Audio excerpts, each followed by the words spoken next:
Welcome to this Olympic edition of The Breakaway. My name is Ben Holden, and today we are happy to welcome Steve Kampfer in, currently a defenseman for Akbars in the KHL. Steve, welcome in, and let's start with the congratulations first. You're a US Olympian. When you hear that, what resonates through your mind? Oh, first off, thanks for having me. Yeah, it's pretty surreal. Something you dream of as a kid. You know, we're the 25 guys. We're fortunate enough to put on the USA sweater and represent our country. Walk me through the phone call. Where were you? What do you recall from it? John Van Viesbroek, the general manager, I know called you. What was that moment like? Take us back to that and carry us through that.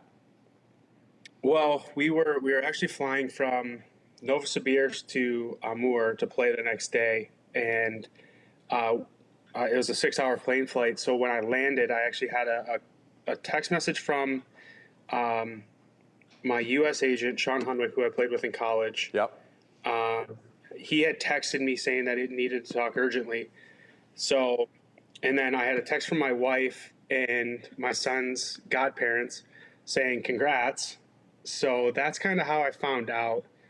And then I talked to Sean on the phone, and he told me that I was going to the Olympics.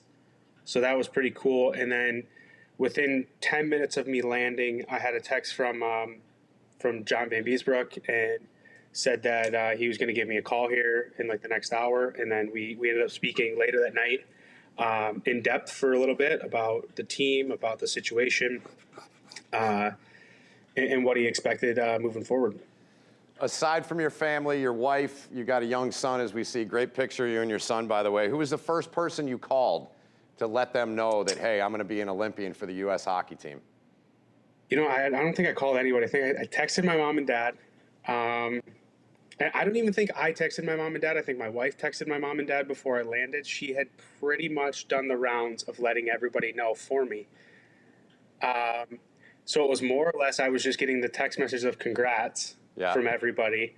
And then I kept telling them, I was like, until I hear from John, it's not official. And then once I heard from John, I kind of started texting family members. And then I talked to a few guys that I played with in Boston that had been following along, like Johnny Moore and Trent Frederick. And I talked to those guys later that night. That's awesome. So you're born in Ann Arbor, you're repping the Michigan hat there. You played for 4 years for Red Berenson there. We'll get into that a little bit. Growing up, what do you recall from watching the Olympics? And was this literally a dream of yours as a young hockey player? Yes. I remember more so the Salt Lake City Olympics was probably my first time I really watched the hockey aspect of it, because we were, at the time, we were in Pee Wee, Quebec, so we were playing as the Detroit Red Wings, and we were up there, my mom, my dad. I actually, at the time, I was playing with, I think Andy Mealy. Yeah, Andy Mealy was on my team, who was another Olympian. Yep. Going with us. We were together on the team, and we sat at our billet parents' houses, like, because we lived with the families in Quebec, and we watched the gold medal game, and that was when Joe Sakic had that heck of a game. I remember that, and Canada beat the U.S., and I think that was kind of the first time, you know, as a kid, you really notice the Olympics, and you're like, oh my God, one day I hope I get the chance to play there and represent the United States. You played in Sioux City for a couple years in the USHL. Did you have? Is this the first U.S. team you've been a part of? No, I played on the under-17 team that went to Germany, and then I played on the under-18 team that went to Slovakia, Czech Republic, and then in Sioux City we had that tournament in Camrose, Alberta. Okay. Where we went as Team USA as well. Describe to those watching the feeling, whether it's the U.S. in your case, obviously, just the feeling when you put that that sweater on with that flag on it, the colors on it, what do you recall from those moments and the opportunities that you've had that you just told me about? Well, I mean, you're just saying it, I kind of just got goosebumps. It's incredible. I mean, you're representing not only the people next to you, but you're representing your entire country, and that's something that no athlete takes lightly, because you have 5 times the attendance of what you have in the Stanley Cup Finals watching the Olympics. So you realize that you're on the biggest stage, and everyone from your country is pulling for you because they want you guys to win a medal, so you can sit there and say that you're the best at your sport. And that goes for any athlete that's going to the Olympics. They want to wear their colors, they want to wear them proud, and they want to do the best that they can and hopefully bring home gold. Yeah, no doubt. We're talking here on the Breakaway, our Olympic edition here today with Steve Kampfer. He plays for Akbars in the KHL, longtime guy in the National Hockey League. We're going to get into why Steve is in the KHL with Akbars a little bit later as we go along. In terms of the team, Steve, with the U.S. team, I understand you guys had a Zoom call, and eventually you'll hear from head coach David Quinn from you and I talking. Can you kind of just give us a feel of what it was like to see all those guys on there? You mentioned Andy Mealy. You know Andy. You knew him at a young age. You're playing against him now. You played against him in college. What was it like being on that call with all those guys, seeing all those faces on there that you know all so well? It was great. I mean, obviously, we're the older guys now. Looking back on it, we're the elder statesmen. But, it's great. We got Brian O'Neill, who plays for Jokerit, who was there 4 years ago in South Korea. So, he can be one of those guys that we can lean on to kind of understand what's gonna happen. But the young guys, I mean, there's so much excitement for everybody. But I think, we realize we're going to be a very fast team. We're going to be a team that has a lot of energy. Everyone, it's an exciting time because these young guys, they're going to be the up and coming stars in the National Hockey League here in a short time. So for us, it's exciting. We want to go there. We want to, push the pace. We want to be the best team that we can be. And I think that the staff and the coaches will do a great job of putting guys in the right situations to take us all the way. You took the words right out of my mouth. It says, if we've done this before, we did a few interviews back in the day, and I say that sarcastically when you were at Michigan, but pushing the pace. I mean, is that the way this U.S. team wants to play, that fast, get after you type of pace? Because that's the way you've always played, and you still play that way today. Is that really the MO for this U.S. team going to Beijing? Well, I think it's going to be huge. You look at the guys that play in college right now, and you see, I was fortunate. I watched the Michigan game this last weekend in a layover in Istanbul. So, you watch Berniers and you watch Brisson, and they like to move the puck and they like to get up in the play and skate, and they do a lot of things well. And then even the little bit of the World Juniors that you watch, we have, I think, 3 or 4 guys that played on that team. They're fast.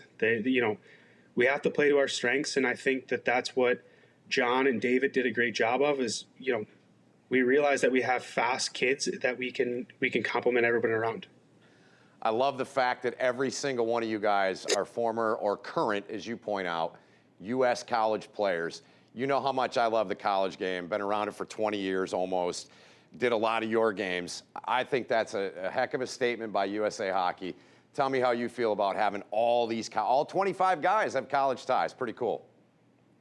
Well, I think that's awesome. I think it just shows, the colleges are doing a great job of developing these players, especially after we left. I think you're seeing more kids that are taking the college route, and they're excelling. I mean, look at Michigan this year. If you go back and you look at what they had, 3 in the top 4 or 4 in the top 5, I think it is. But yes, they're doing so well. And then you look at North Dakota's got kids that are doing well. Every school is excelling now because these kids are so heads and tails above back when I was in school of what our skill development was.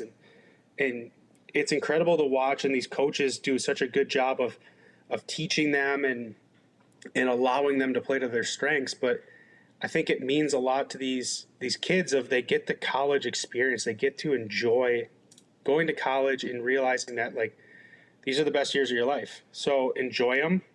In the pro game, because you're good enough, will still be there. It's a great point. Another area I wanted to hit on, something you just said there, it triggered with me. I always remember hanging out with Porter and Hensick, guys that were at Michigan. Did you play with either one of them, or did you played with them, right? I played with TJ my freshman year, and I Right. played with Kevin my freshman and sophomore year. So the point is this, and you're an example. Kenny Agostino, who we've talked to earlier, he's an example. 4 years in college. When you look back now, Steven, you've been playing this game at the professional level since 2010. What are a couple of things for you personally that maybe today you still utilize in your game that you learned from those 4 years in playing college hockey? Are there a couple things front and center in that regard? Well, I just think the way that Red ran Michigan when I was there, it was such a pro style. The way we played, the way we trained, we were able to come into school and as boys and leave as men, because that was his philosophy, is like, if you give me the time from when you're a freshman to you're a senior, I will transform you into not only being a better hockey player but a better person. And that always, I can't say enough good things about Red, because he changed my life. He helped me for the better. He picked me up when things were really bad, and taught me how to be a professional, and taught me how to be a better man and a better hockey player. So there's so many little things along the way, I guess you can say, that the college game did for me. But more importantly, it showed me that every day I had to show up and I had to compete for my job. And I learned that my freshman year, when, if you go back and you look at our lineup, we had Cogliano, Chad Kolaric, who was a heck of a college hockey player who played in the Olympics in 2018, Kevin Porter, TJ Hensick, Matt Hunwick, Jack Johnson, Mark Matera was a first-round pick, Chris Summers was a first-round pick. Yep. And you have all these guys in front of you. So in order to play, you had to compete and you had to practice so hard. And I think that was, as a kid coming in, you were kind of like, well, you're just going to go on your skill and you're going to be able to kind of ride through that. But once I got to school, I realized, like, if I want to play, I have to work day in and day out to get ice time, because these guys are so good and they're drafted so high for a reason. So how am I going to earn my ice time now? Yeah, the same thing's still going on there, by the way. As you know, I'm still doing games in college, and the exact same things are still going on at the school you're so proud of. In terms of, and guys tell us, and I'm sure this is the same for you, in those days, like you're talking about, the practices were almost harder than the games. Is that fair to say? Yeah, I mean, like I train with Jack Johnson in the summer down here in Florida, and the way that he's played almost 1,000 games in the National Hockey League now, the way that he trains, it forces me to train harder because I train with him, I skate with him 4 days a week. We push each other because that's the way it was, and that goes back to 15 years ago now. So it's like you said, it still goes on to this day, because you have that internal drive that if you see somebody do something in the weight room of like, well, this guy just lifted this much, I can still do it, and I'm 33 years old now. Right. Yeah, and speaking of that, I don't mean to make you feel old, but you referenced it earlier, and I remember, and a guy that you play against, I'm sure you probably know him from the days in college and in the pros and the NHL when you guys were both there, and that's Brandon Yip. Yipper said to me the first time I connected with him, like you and I've reconnected over all the years of not being connected, and he said, Benny, I looked around one day and I'm the old guy. So with that said, Steve, do you feel like you are absolutely one of the guys that they're counting on to give that leadership to these college guys that you talked about earlier? I think the experience of being around locker rooms in big situations of, being the Stanley Cups in 2011 and 2019 and being around the game and learning from so much, I think it just comes naturally now. Yep. I've been around so many great leaders in Patrice Bergeron, Zdeno Chara, Brad Marchand, Roberto Luongo, Derek McKenzie, even from the younger guys that I was older than, but like Alex Barkov, and Ryan McDonough, these guys that you've played with and you learn from, and you pick up their attributes in the locker room of how they're such good leaders. I think now it just kind of is second nature of those are things that I've instilled in myself, and it's not necessarily like I'm going to go out of I change the way I am or change my demeanor if a situation arises like that. It's more or less just being myself and being a helping hand that I've been in these situations before, and if you guys need to talk or you guys are nervous, let's blow off some steam and we'll talk and I'll settle you down. Amongst the defense corps that the U.S. has that you guys will take to China, who do you have the best connection with, whether it's having played with them or you're friends with? Is there anybody that fits that mold for you on the team?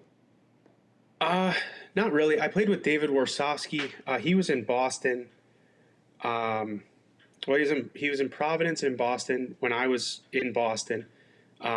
We never played together. I know him very, very seldomly. We've run into each other a few times, but I don't really know him. As for the other guys, Brian Cooper, I know he plays in Sweden. Yep. But I haven't had the chance to meet him and the young kids. I think a couple of them, I looked at the birth dates and I was like, man, I was going to juniors when you guys were born. So, Yep. you know what? It's going to be fun. It's going to be an experience that, the 25 of us will remember for the rest of our lives. Yep. Steve Kampfer joining us here for a few more minutes on this edition of The Breakaway, our Olympic edition. So, Steve, what's the plan for you guys as a team? When will you guys gather? When will you guys head over to China? What can you tell us on that front? We're going to go to LA here, January 30th. And, we're there for, I think, 3 or 4 days. We'll have a couple practices there and then fly over to Beijing and be in for hopefully, opening ceremonies. Have you been that far east in the world in your life for hockey or anything else? I was just past that actually when we played on Moore and Admiral. So it was a little bit further away. That's a good point. Yeah. It was funny because we were all the imports in Kazan. We were looking at the map trying to figure out where the heck we were. And at one point we were on top of China, and then the next day we were on top of North Korea. So we were like, all right, we're on the other side of the world now. That's tough. Let's get into a little bit about where you're at now, having a great season with Akbars. It's been fun watching you play. Love your team. You guys play with that pace. You play at that high pace. You play with energy. Young guys, veteran guys like yourself. Why did you end up ultimately deciding, after all the years you had in the league, of signing with Akbars? It was a couple things. I think, I was, I had a couple seasons in Boston where, I was playing, but I wanted a little bit more of a role. You just kind of see the writing on the wall in a certain team. I talked to my longtime agent, Alex Shaw, who now is with the Pittsburgh Penguins, and Sean Hunwick, and we sat down and had a lengthy discussion of like, all right, what's the best for my career moving forward? Where can we maximize some playing situations and possibly use it as a 1 or 2 year stepping stone if I want to come back? So Sean had mentioned possibly going to Switzerland or the KHL. And so we started, talking about it and then going forward, of just kind of keep having those discussions or whatever. And then, unfortunately last year, just after the season started, about 6 or 8 weeks into the season, I tore a ligament in my wrist, played on it for a little bit, and it ultimately just got too bad that I had to end up having surgery. It was kind of bittersweet because, you still wanted to play at that level and you wanted to move forward. And then the season ended.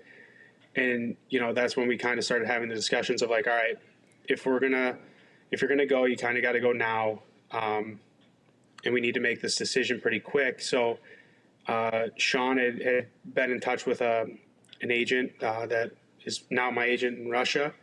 And we had a couple conversations, and he put a couple feelers out to teams, and then Akbars came back, and then I had spoke with Coach on the phone probably 3 or 4 times, and more or less just got an understanding of where he was coming from and what he wanted from imports. Just because they had pretty much revamped their entire import lineup from the previous year. So we had a great discussion on the phone 3 or 4 times, and then more or less my wife was on board with it. Just to we thought about it just because my son he's 2 now, almost 3. Yep. Use it as like, all right, well, we can go see the world. We can go see different parts of the world because he's young enough. He's not in school. And then we, fell in love with, Kazan, the city, and ultimately it worked out, and, we're happy to be there. That's great. You're obviously a huge part of their team, and I love watching you guys play and get after it.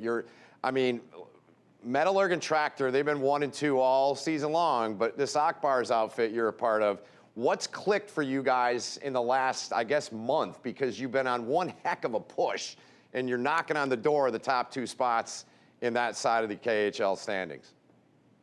Yeah, what's funny is if you take out the 10 games at the beginning of the year where, we got off to a really slow start, myself personally, the team, I think if you look at that, we're probably number 2 in the league right now. So yeah. It's, we haven't been far off for a long time. I just think, we've played Metallurg and they've gotten the better of us.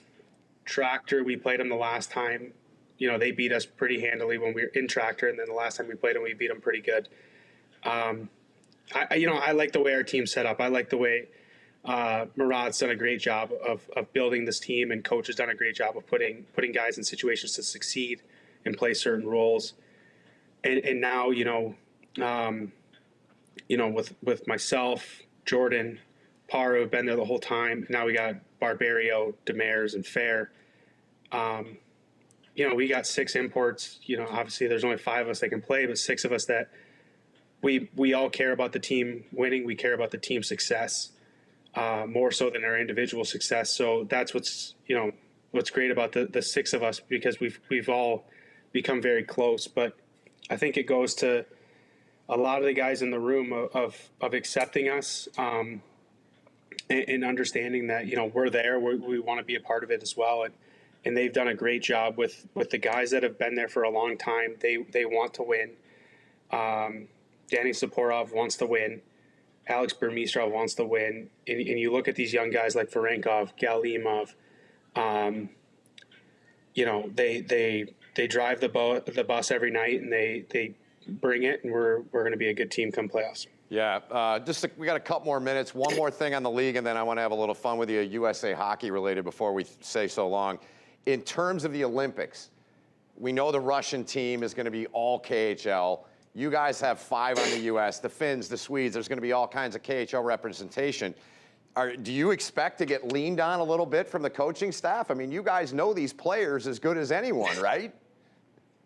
Yeah, it's funny because, I saw the preliminary lineup that they sent over. It's not too far off of what we all thought it was going to be. The Russian just because one? of how the Russian one okay. of their Channel 1 tournament. I think the only addition is Varenkov, because he had the concussion before he went before the last tournament. And I can't say enough good things about him. He's going to be in Columbus in no time. He's so good. He's the ultimate package. He's 6'3", 215 pounds. He's tough. He's physical. He's fast. He scores goals. He power plays. He penalty kills. It's going to be a matter of time before he's in the National Hockey League. But you look at that team that they sent to the Channel 1 Cup, and you watch their games. They're skilled. Yep. They have the toughness that they need to be a little physical, but it's the style of CSKA, SKA. It's the pull the puck back, suck it in, make the seam passes, but spread you out, because they're fast and they're going to let their skills take over. And I think that's what you have to expect when you play that team. Yep. All right, about a minute left here. Let's have a little fun. Your favorite scene in the movie Miracle? The Herbies. The Herbies. Common answer. Pull together. Yep. If you don't have to name the coach, but have you had that done to you before at any point of your career? Similar situation. Has it been done? Yeah, I have. Dave Siciliano and Marty Quarters did it to us in my first year in Sioux City. Really? For how long? Yeah, how long? we played really bad. We had just lost like 4 in a row, and I think it was pretty close to New Year's, and I think we just got beat like 6 or 7-0. Oh. And the next day we showed up to the rink. We had an off-ice workout, and then we had non-ice workout, and we were out there for probably 45 minutes. Oh.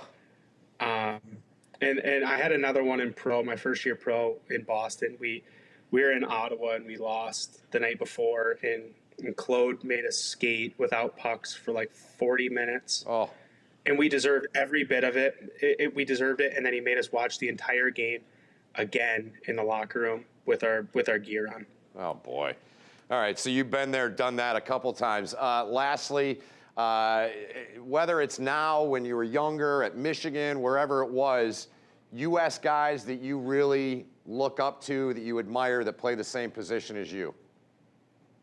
Oh, guys that I looked up to. Well, obviously I looked up to Chris Drury. I was fortunate he was my assistant GM in New York when I was there. Obviously Chelios, being, growing up in Michigan, watching him play for the Wings. Yep. I'd be reluctant to not say David Backus because he's one of my really good friends. Okay. He's been a mentor to me for a long time. And then, just watching like Brian Rafalski and Ryan Suter in the 2010 Olympics, in the 2014 Olympics. That's great. Steve, always good to chat with you. Appreciate the time. I'm really glad we were able to reconnect here in the last few months. And best of luck to you and your teammates in Beijing for the red, white, and blue. I know it means the world to you and your family. This means a lot to us, so thanks for doing this. Thank you. Thanks for having me, guys, and we'll see you around. All right, Steve Kampfer joining us. Thanks, Steve. We'll see you down the road, and best of luck to you and the team in China.